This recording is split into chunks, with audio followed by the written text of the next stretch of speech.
Esta é a Terra Santa, a terra prometida por Deus a Moisés. Uma história que está contada no livro mais antigo do mundo, a Bíblia Sagrada. Ao longo dos séculos, esse pedaço do Oriente Médio tem sido disputado por vários povos. Muito sangue rolou nos desertos e colinas de Israel, uma faixa de terra limitada entre o mar Mediterrâneo, o Egito, a Síria e a Jordânia. 4.000 anos de história, 40 séculos de lutas, tensão e fé. Uma explosiva combinação que eu encontrei na mais sagrada das cidades da Terra Santa.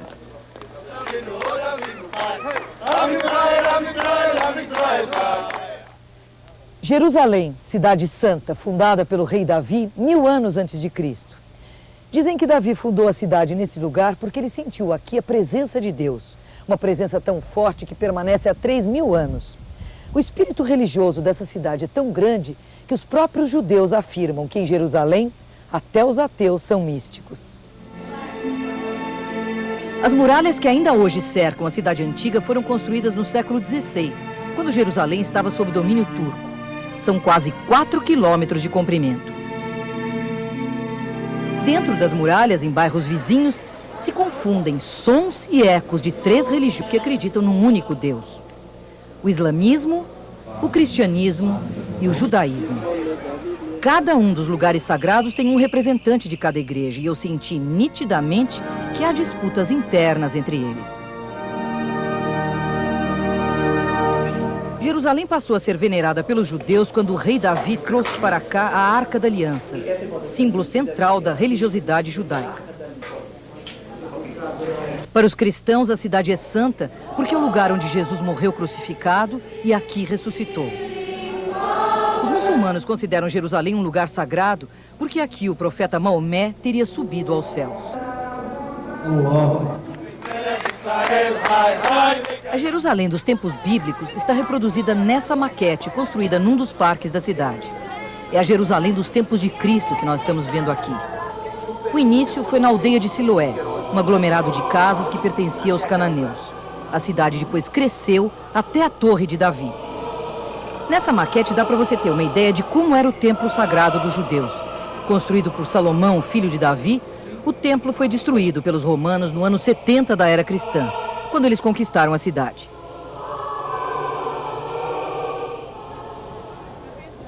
Essa é a única parede que restou da destruição do templo. Hoje, ele é o Muro das Lamentações, o local mais sagrado para os judeus. As pessoas vêm até aqui lamentar a destruição do templo e rezam como se estivesse dentro dele. Eu perguntei a esses peregrinos qual a importância do muro para os judeus. Ele me diz que o muro é um símbolo para todos os judeus. O lugar onde eles rezam juntos, não importando quão religiosos eles sejam. Este outro me diz que Deus nunca saiu dessas paredes e que aqui ele fala com Deus e pede o que precisa. O espaço em frente ao muro está dividido como nas sinagogas. Os homens de um lado, as mulheres do outro, obedecendo a uma tradição milenar. Essa mulher me diz que aqui é o lugar onde ela se sente mais próxima de Deus. Essa outra fala que a fé do povo judeu está aqui. A qualquer hora do dia, há sempre alguém colocando pedidos nas frestas do muro. Apesar de ser o lugar sagrado dos judeus, o muro também recebe pedidos de pessoas de outras religiões. Edgar Noff é judeu argentino. Ele me recebeu na escola de rabinos, onde leciona, para falar da convivência das 3 religiões em Jerusalém. O rabino me conta que não pode haver harmonia no mundo sem que haja uma verdadeira convivência, um respeito mútuo entre as diferentes religiões, e mesmo dentro de cada uma. Apesar do povo judeu estar espalhado no mundo todo, a sua ligação com Jerusalém nunca foi quebrada. Nestes 3 milênios, a cidade tem sido o centro da fé judaica, uma tradição que passa através das gerações.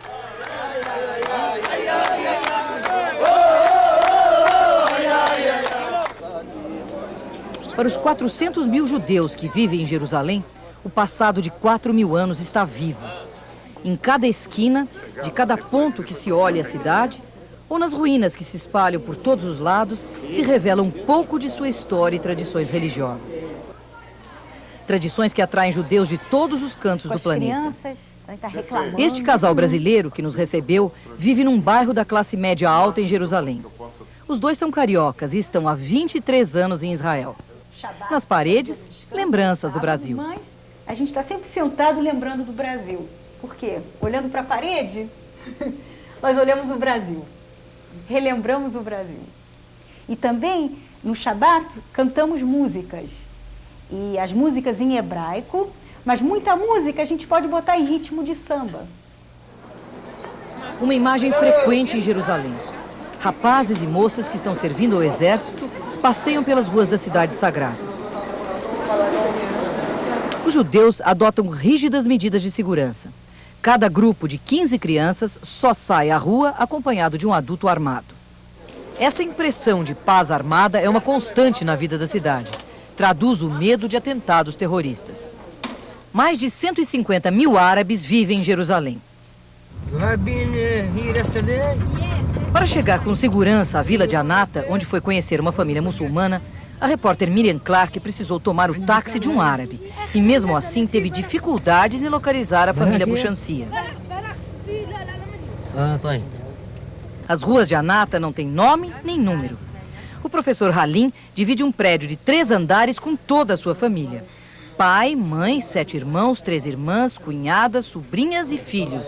Halim conheceu Randa na universidade. Ela estuda, trabalha e conta que quando volta no fim da tarde tem que limpar a casa, cozinhar e cuidar da filha de 11 meses. E só usa véu por imposição do marido. Ela diz timidamente que não é feliz usando esse véu. Mas ela não pode mudar isso, porque o marido gosta. E ela faz questão de dizer que nem todas as mulheres muçulmanas usam véu. Das 8 portas construídas nas muralhas da antiga Jerusalém, a porta de Damasco é a mais pitoresca. Ela leva diretamente ao coração do bairro muçulmano, o exótico mercado árabe. Aqui se cruzam um vai e vem diário, árabes, judeus e cristãos. E em nenhum outro lugar eu senti tão forte a possibilidade de harmonia entre todos os povos. Daqui facilmente se escuta o chamado do muezim, convocando os fiéis à oração. Todo muçulmano reza 5 vezes ao dia voltado em direção a Meca. O islamismo é hoje a 2ª maior religião do mundo, com mais de 1 bilhão de adeptos. O profeta Maomé, criador do islamismo no século VII da era cristã, é considerado pelos muçulmanos o enviado de Alá, seu único Deus. O Sheikh Maraish é consultor de Yasser Arafat para assuntos religiosos. Um homem muito ocupado. Entre um telefonema e outro, ele me disse que a palavra Islã significa paz. E não há como alguém estar em paz a menos que submeta suas ações a Deus Todo-Poderoso. O Domo da Rocha, também conhecida como Mesquita de Omar, é o único brilho dourado no cenário de pedras de Jerusalém. O Sheikh Maraish fez questão de me explicar por que esse lugar é sagrado para os muçulmanos. Para entrar na mesquita, eu, como mulher, tive que cobrir a cabeça e tirar os sapatos, em sinal de respeito. Agora a gente pode ir. A mesquita está construída exatamente no lugar onde existia o templo sagrado dos judeus. Ela guarda em seu interior a rocha sagrada, onde o profeta Maomé subiu aos céus. Em 1948, por causa da Guerra da Independência, a cidade de Jerusalém ficou dividida em 2 setores, oriental e ocidental. Deste lado era a Jordânia, deste lado Israel. Aqui no meio havia uma cerca de arame farpado e ninguém podia passar de um país ao outro. Isso durou 19 anos. Hoje, Israel tem barreiras nas estradas próximas aos territórios ocupados. E ainda existe um clima de tensão na cidade quando a gente cruza com esses jovens armados. Mesmo assim, me pareceu que Israel, aos poucos, pagar os vestígios de suas guerras. Em julho de 1980, o Knesset, Parlamento de Israel, aprovou a Lei Básica de Jerusalém, que afirma que os lugares santos de todas as religiões não serão profanados. O livre acesso a eles será garantido e o governo se responsabilizará pelo desenvolvimento e bem-estar de seus habitantes. Foi aqui, na antiga aldeia de Belém, a 10 quilômetros de Jerusalém, que Jesus nasceu. Numa gruta, refúgio de pastores, Maria deu à luz seu primogênito, o envolveu em panos e o colocou numa manjedoura. Uma estrela no céu indicou o lugar do nascimento de Jesus, e os anjos o anunciaram na noite de Natal. A Basílica da Natividade em Belém, construída pelo imperador Constantino em 332 d.C., foi erguida sobre a gruta do nascimento de Jesus. Seu interior é monumental, em contraste com o pequeno espaço da gruta, onde pessoas de todo o mundo vêm orar e tocar a estrela de prata que assinala o lugar exato do nascimento de Jesus. Avisados de que o rei Herodes pretendia matar o menino, a Sagrada Família se exilou no Egito, só voltando mais tarde a Nazaré, onde Jesus passou grande parte da sua infância e adolescência, nessa casa simples, humilde, escavada na rocha. Sobre a casa de Maria foi erguida essa imensa basílica. A Basílica da Anunciação tem esse nome porque também aqui o anjo Gabriel anunciou a Maria que ela seria a mãe de Jesus. Nazaré, nessa época, tinha 300 habitantes e era uma aldeia insignificante da Galileia. Hoje recebe centenas de visitantes por dia. É uma sensação, assim, a gente sempre estuda, desde criancinha, a história de Jesus, tudo. Agora está nos lugares que ele esteve. Não, os prédios são diferentes, tudo é diferente, muitas coisas são diferentes, mas há uma energia muito boa, uma paz muito grande que eu sinto. O interior da Basílica da Anunciação tem dimensões e aspectos cenográficos. Vários países doaram os painéis que decoram as paredes laterais, cada um com sua interpretação da Virgem Maria. O painel doado pelo Brasil representa Nossa Senhora Aparecida. Quem é Jesus para a senhora? Jesus é tudo, é o Salvador, é aquele que nos ensina, é que nos dá paz, é o caminho, a verdade, é a vida. Nele eu resumo tudo, crer e viver. Os evangelhos de Lucas, João, Marcos e Mateus pouco falam da infância de Jesus de Nazaré. Percorrendo os lugares onde Jesus esteve, de repente eu me dei conta que não sabia muito sobre ele. E procurei um amigo, o jornalista Lourenço de Aféria, um leigo que estuda profundamente a vida de Jesus. Quem era, na verdade, o Jesus homem, deixando de lado a sua divindade? Foi uma figura seguramente controvertida, coerente, mas controvertida porque havia pessoas que não concordavam com ele, evidentemente. Ele foi condenado. E não concordavam com ele e ele obrigou, inclusive, a fugir em certas ocasiões. Agora acontece o seguinte, ele revolucionou mesmo. A figura de Jesus revolucionou toda uma época e revolucionou o mundo. Ele dividiu a história do mundo em antes e depois de Cristo. Em apenas 3 anos de pregação, como é que ele conseguiu isso? Talvez menos de 3 anos. É que ele falou ao coração das pessoas. E revolucionou toda uma mentalidade em relação a Deus. Antes, havia o povo prometido. Com o cristianismo, todos nós somos o povo prometido. O cristianismo, ele abre as asas sobre todos. E todos somos iguais, filhos de Deus.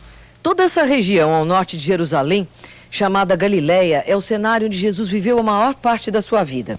Aqui ele ensaiou seus primeiros passos na vida pública, encontrou seus discípulos, fez seus primeiros milagres. Na Terra Santa, o passado está sempre presente.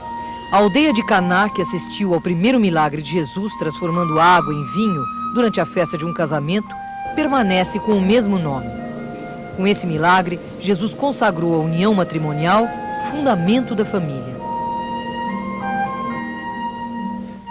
Às margens do lago Tiberíades, sob esse altar, está a pedra onde Jesus falou à multidão que o acompanhava sempre e de onde ordenou a multiplicação de pães e peixes para alimentá-los. Padre Joãozinho, do Sagrado Coração de Jesus, esteve pela primeira vez na Terra Santa como peregrino. E eu perguntei a ele o que mais o emocionou. Cada vez que eu leio a Bíblia, eu não consigo deixar de ver o Monte Tabor, de me sentir de novo navegando sobre as águas do mar de Tiberíades, o mar da Galileia. Eu, cada vez que escuto falar de Jesus na beira do mar da Galileia, agora já não vejo mais as areias brancas da minha terra, lá de Santa Catarina, eu sempre imaginava Jesus caminhando na praia de Itapema, lá em Santa Catarina, o Camboriú, não é? E quando cheguei em Israel, eu vi que não tem areia branca, que é barranca de rio, porque o Mar da Galileia, de água doce, é praticamente um lago, e aliás nem tão grande. Mar para mim é um lugar onde eu não poderia ver a outra margem. O Mar da Galileia, se é vista a outra margem, tranquilamente é um lago, né? Então, cada vez que eu leio a Bíblia, eu me reporto àqueles lugares, subo o Monte Tabor, entro na cidade de Jerusalém de novo, me sinto talvez mais próximo de Jesus na história e no tempo. O Rio Jordão percorre 320 quilômetros do Estado de Israel e tem uma extraordinária importância religiosa e simbólica. Em suas águas, Jesus foi batizado por João Batista, seu precursor. Muitos vêm ao rio acompanhados dos líderes de suas igrejas renovar seus compromissos de fé. O padre de Barcelona diz que eles revivem aqui o próprio batismo, como Cristo morto e ressuscitado. É um rito de purificação? É o rito do nascimento da vida de Cristo, diz ele. A madre pensa que Jesus Cristo, que lhe deu a fé, que levou a vida cristã, também passou por aqui e recebeu o mesmo batismo que lhe foi dado. Para uma cristã, é um grande momento. E isto é para mim, que sou cristiana de veras, pues é uma coisa muito grande. A fé, me deu a fé. Depois do batismo, Jesus se retirou para o deserto, onde ficou por 40 dias em preparação espiritual. Nós também cruzamos o deserto da Judéia à procura dos lugares onde ele esteve. Suspenso sobre a rocha, perdido entre dunas, um mosteiro grego-ortodoxo foi construído no século IV, onde Jesus teria passado esses 40 dias. Em Cafarnaum, aldeia de pescadores onde morava Pedro, Jesus difundiu sua mensagem através de parábolas, histórias onde, por meio de comparações, ele conseguia fazer com que as pessoas mais simples entendessem essas mensagens. Ele também ensinou o povo a rezar com palavras simples, se dirigindo a Deus como a um pai que sabe o que seu filho necessita. Pai nosso que estais no céu. Na igreja de Paternoster, o Pai Nosso está escrito em linguagem universal. Ainda na Galileia, um dos pontos altos da sua pregação é o Sermão da Montanha, realizado no Monte das Bem-aventuranças. Esse lugar tornou-se um centro de retiro espiritual, celebrado por peregrinos de todas as raças.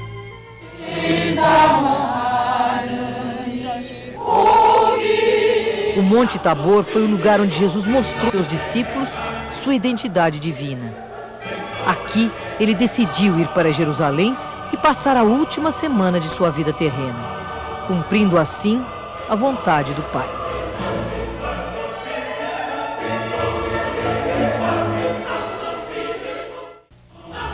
Jesus de Nazaré exerceu atividade pública por 3 anos. Não deixou obra escrita e o mistério da sua permanência nesses 20 séculos não é explicada nem por historiadores, nem por teólogos, nem por ateus.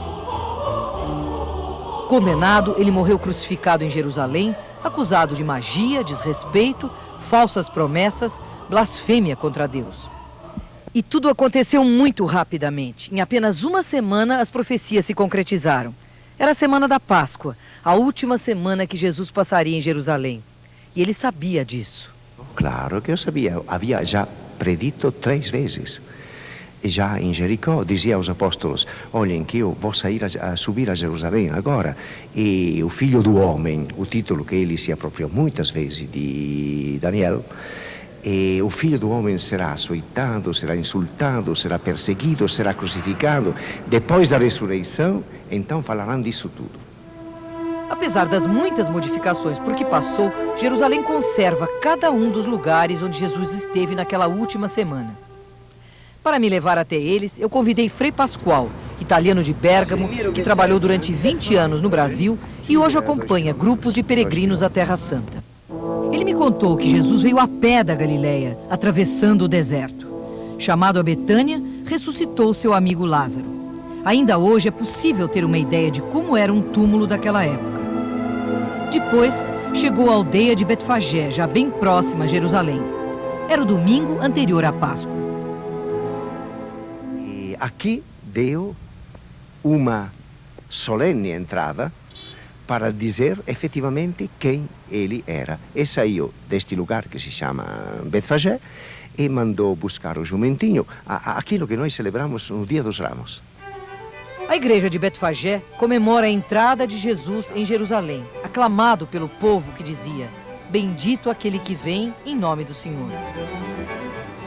Por essa porta, Jesus entrou na cidade no domingo de Ramos. Depois da sua morte, ela foi lacrada e só se abrirá para o Messias esperado pelos judeus. O Jardim das Oliveiras, em frente às muralhas da cidade, era o ponto de parada de Jesus quando vinha a Jerusalém. A pequena capela Dominus Flevit quer dizer o Senhor chorou. Tem a cúpula construída em forma de uma lágrima. Aqui, segundo o Evangelho de Lucas, Jesus teria chorado olhando Jerusalém. Não restará pedra sobre pedra, porque não reconheceste a oportunidade que Deus te deu.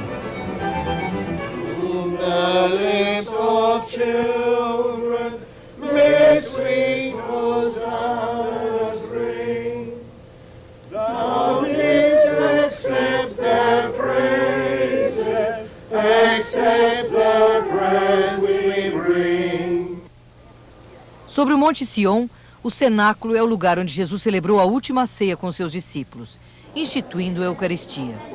O lugar é sagrado para todas as religiões. Apesar de todas as descaracterizações sofridas através dos séculos, esse aqui é o caminho original que Jesus fazia através do Monte das Oliveiras, descendo até o Vale do Cedron. Esta basílica foi construída ao redor de uma pedra, que, segundo a mais antiga tradição, é a pedra sobre a qual Jesus suou sangue. Porque ele sabia que de verdade chegara a hora dele, a hora de entregar-se totalmente ao Pai.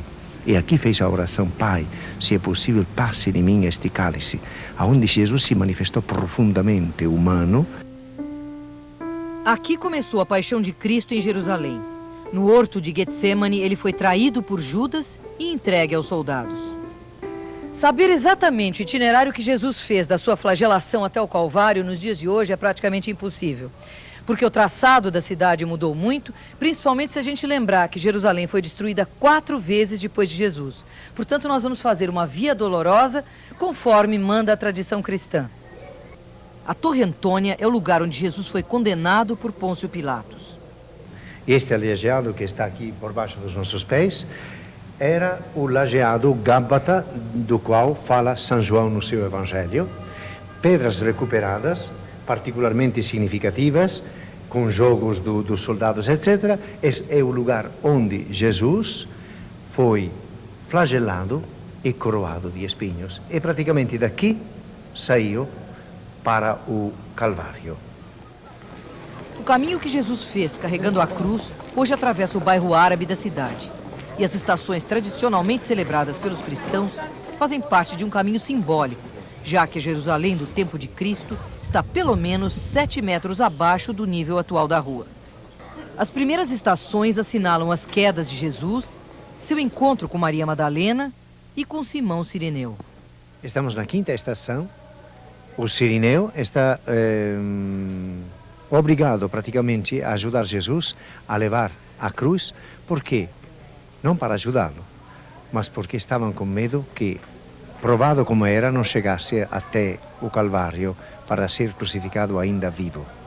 Através do labirinto das ruas, eu fui seguindo Frei Pascoal até o lugar mais sagrado de Jerusalém para o cristianismo, o Santo Sepulcro.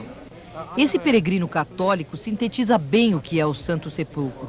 Antes de tudo, um lugar histórico que deve ser visitado por todos. A Basílica do Santo Sepulcro foi construída sobre a rocha do Calvário, onde Jesus foi crucificado, e seu túmulo, a poucos metros de distância. Eu esperava silêncio aqui dentro, mas com tanta gente há um murmúrio incessante que até impede qualquer reflexão. Agora há silêncio. As pessoas sabem que o momento é solene. De repente, aqui dentro eu não sei bem o que fazer. Se faço algum pedido, se devo agradecer. E fico aqui emocionada, vendo o lugar onde Jesus foi enterrado. E há quem lembre que aqui terminou o drama do homem. tudo foi consumado. Aqueles que acreditam nele sabem que ele subiu aos céus e deixou aos seus apóstolos a missão de divulgar a sua mensagem de amor. Esse foi o começo do cristianismo.